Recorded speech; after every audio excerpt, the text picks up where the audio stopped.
जो शक्ति पीठें हैं, शक्ति पीठों के ऊपर रिजॉर्ट बना रहे हैं। बुज़दिल हैं ये लोग, ये बुज़दिल लोग हैं। तो मंदिर तोड़ना जो है वो तो एक फैक्ट है। ये गुरुद्वारों को ढा के उसके अंदर इन्होंने रिजॉर्ट्स बना दिए, होटल बना रहे हैं, वहां पे इन्होंने अयाशी के अड्डे बना रखे हैं। एक जगह तो कराची में ऐसी है जहाँ पे माता का मंदिर ढा के इन्होंने टॉयलेट बनाए हैं। बाकी जो था मीर, उसका नाम है, पूरा नाम है मीर बाकी ताशकंदी, वो ताशकंद का था, शिया था। तो उसको ड्यूटी दी तो फिर उसने उसको तोड़ा।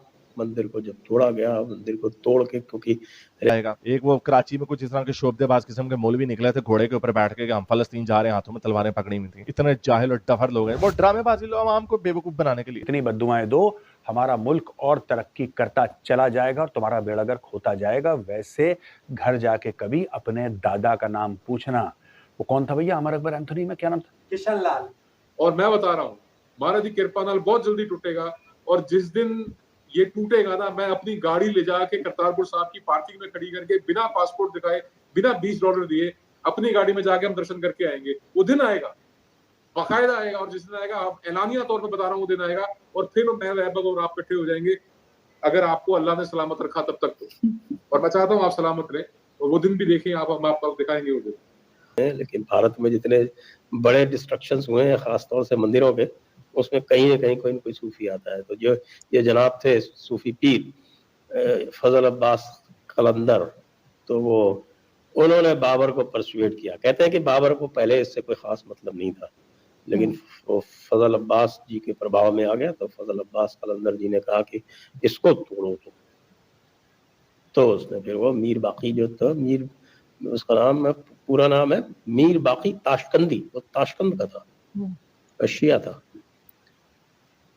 तो उसको ड्यूटी दी तो फिर उसने उसको तोड़ा। मंदिर को जब तोड़ा गया, मंदिर को तोड़ के, क्योंकि रेजिस्टेंस इतना था। वैसे तो बहुत सारी वहां पर जिसको हम कहते हैं किंवदंतियां हैं, एग्जैक्ट तो पता नहीं, लेकिन कहते हैं कि 17 दिन वहां पर लड़ाई चली।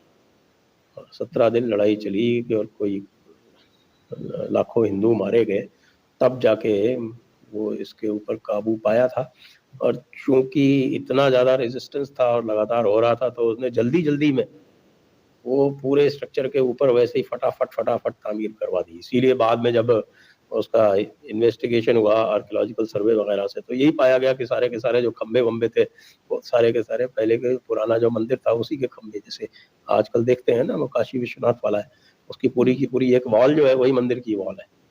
तो एनीबॉडी कैन सी, मतलब मैं ये तो नहीं कह सकता कि अंधा देख सकता है लेकिन थोड़ी बहुत भी अगर आँख हो तो उसको साफ दिख जाएगा कि ये मंदिर की दीवार है। तो मंदिर तोड़ना जो है वो तो एक फैक्ट है, वो बड़ी कैन डिनाई इट। आप अपने पाकिस्तान में देख सकते हैं, आज भी तोड़ते हैं वो। तो उस वक्त जब उनका राज था तब क्यों नहीं तोड़ते होंगे? और तोड़ने के एविडेंस है, बड़े बड़े एविडेंस, करीब 2000 के तो एविडेंस जो है वो कंपाइल भी किए जा चुके हैं। शक्ति पीठों के ऊपर रिजॉर्ट बना रहे हैं, ये गुरुद्वारों को ढा के उसके अंदर इन्होंने रिजॉर्ट्स बना दिए, होटल बना रहे हैं, वहां पे इन्होंने अयाशी के अड्डे बना रखे हैं। एक जगह तो कराची में ऐसी है जहाँ पे माता का मंदिर ढा के इन्होंने टॉयलेट बनाए हैं। काली माता का मंदिर था वो। जी, काली माता के मंदिर। तो ये इनकी सोच है, ये इनकी जो आउटलुक है टुवर्ड्स माइनॉरिटीज वो है। और मैं समझता हूँ कि वैभव अति का अंत होता है, और जो अब दिख रहा है इनका, माफ करना, मतलब इस मुल्क का द वे एग्जिस्ट्स, मैं आपको आज वाजे बता रहा हूँ, आप तारीख नोट कर लीजिए, it is not going to last very long in this current shape. और ये इनकी अपनी डूइंग है, मतलब ऐसा नहीं कि हम कुछ करेंगे तो टूटेगा, ये टूटेगा मुल्क, ये मुल्क टूटेगा, अपनी वजह से टूटेगा। और एक्सटर्नल फोर्स की हमारे को जरूरत नहीं पड़ेगी, they will implode on the inside, अंदर से फटेंगे, क्योंकि इतना ये लोग पाप कर चुके हैं। देखिए, अगर आप ह्यूमन वैल्यूज को, ह्यूमन राइट्स को, अगर आप भावनाओं को नहीं समझते, हम कर्म के अंदर विश्वास करते हैं, जिस संस्कृति से आप और हम, we believe in karma. And as you know Vaibhav, karma never misses an address. Karma नहीं भूलता, it will come back and bite you. और क्योंकि आपने as a matter of state policy, as a matter of statecraft, आपने आतंकवाद को, उग्रवाद को आपने इस्तेमाल किया। आप as a state, as an establishment, as a thought process, आपके मुल्क के हुक्मरानों के हजारों लाखों करोड़ों लोगों के खून से सने हैं। और उसके अंदर जरूरी नहीं कि आप केवल अकलियतों की बातें करें, आप ब्लैक फ्राइडे की बात करें, आज बड़ा फिलिस्तीन फिलिस्तीन करते हैं ना, तो वहां जाके इन्होंने जिस नंबर्स में जाके इन्होंने फिलिस्तीनियों को मारा है, उस वक्त ब्रिगेडियर जियाउल हक होता था, इन्होंने किसी को नहीं बख्शा। अकलियतों की तो बातें छोड़ दो आप, ये आज फिलिस्तीन के लिए इनका दिल पसीजता है, खून के आंसू रोते हैं। एक बार अपने इतिहास में झांक के देखो, माजी में जाके कहते हैं ना पाकिस्तानी बड़े उर्दू में, माजी में जाके देखो, आपने मुसलमानों को नहीं बख्शा। आपको चाहिए पैसा। दिस कंट्री थ्राइव सर्वाइव्स, हमको पैसा चाहिए, किसी सूरत में पैसा मिल जाए, कहीं से मिल जाए, अपनी मां मारनी पड़ी, अपना बाप बेचना पड़े, बेच देंगे, कोई दिक्कत नहीं, पैसा चाहिए। That is the mindset. फिर उस स्थिति में, उस स्टेट से, उस स्टेट के हुक्मरानों से, पॉलिटिशियन से, एस्टैब्लिशमेंट से, फौजियों से, आईएसआई से आप क्या मुराद रखते हो, क्या एक्सपेक्टेशन रखते हो कि वो जब अपनों को मार सकते हैं, फिलिस्तीनियों को मार सकते हैं, अपने देश के दो प्राइम मिनिस्टर को, एक को तो टांगा, दूसरे को असैसिनेट किया, अकलीतों की तो आप बात ही मत करो ना। इन भी हमारे पास फ्लड्स आ जाते हैं, कभी अर्थक्वेक आ जाता है, इसको कहते हैं कुदरत का आजाब। कुदरत का आजाब, आपको पता है ये फ्लड्स और ये अर्थक्वेक, ये आपके मुल्क के लिए कुदरत का आजाब नहीं है।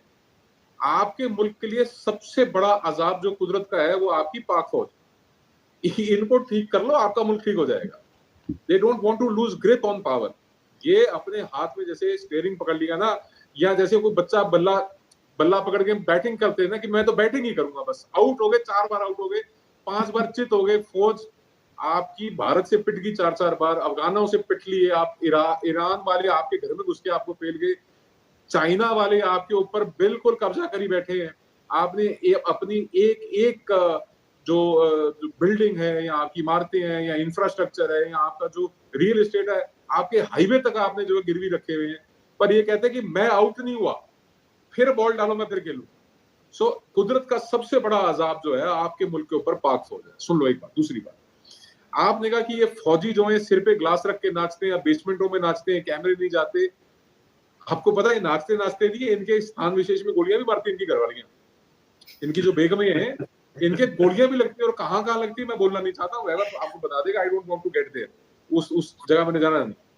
तीसरी बात, करतारपुर साहब की बात कर रहे हैं, अगर आपके पास मेंटेन करने के लिए पैसा नहीं है, बनाने के लिए पैसा था, मैं आपको बताता हूं, आपके पास बनाने के लिए पैसा भी नहीं था। करतारपुर साहब कॉरिडोर जब बना है तो सिखों ने, ग्लोबली एनआरआईज ने पैसा कंट्रीब्यूट किया है, और आपकी पाक फौज ने, आपकी एस्टैब्लिशमेंट ने, आपकी उस वक्त की जो सरकार है, आपने पैसा लिया है, आपने पैसा खाया है वो कॉरिडोर बनाने के लिए, आपको पैसा मिला है। आप कभी भी उसको ऑडिट कराना, आपको पता लगेगा कितने बड़े चोर हैं आपके सियासतदान, कितनी बड़ी चोर है आपकी फौज, कितने बड़े चोर हैं आपके एस्टैब्लिशमेंट के लोग। और मैं बताता हूं आपको, आपने बिल्कुल ठीक कहा, और जो व्यक्ति जिनकी आप बात कर रहे हैं, जिस सहाफी की, जिस जर्नलिस्ट की, जो आपके पास आके बोल गए कि पाकिस्तान टूट नहीं रहा, टूटेगा, और मैं बता रहा हूं महाराज की कृपा नाल बहुत जल्दी टूटेगा। और जिस दिन ये टूटेगा ना, मैं अपनी गाड़ी ले जाके करतारपुर साहब की पार्किंग में खड़ी करके, बिना पासपोर्ट दिखाए, बिना $20 दिए, अपनी गाड़ी में जाके हम दर्शन करके आएंगे। वो दिन आएगा, बाकायदा आएगा, और जिस दिन आएगा, आप ऐलानिया तौर पर बता रहा हूँ, वो दिन आएगा, और फिर मैं, वैभव और आप इकट्ठे हो जाएंगे, अगर आपको अल्लाह ने सलामत रखा तब तक तो। और मैं चाहता हूँ आप सलामत रहे, और वो दिन भी देखें आप, हम आपको दिखाएंगे वो दिन।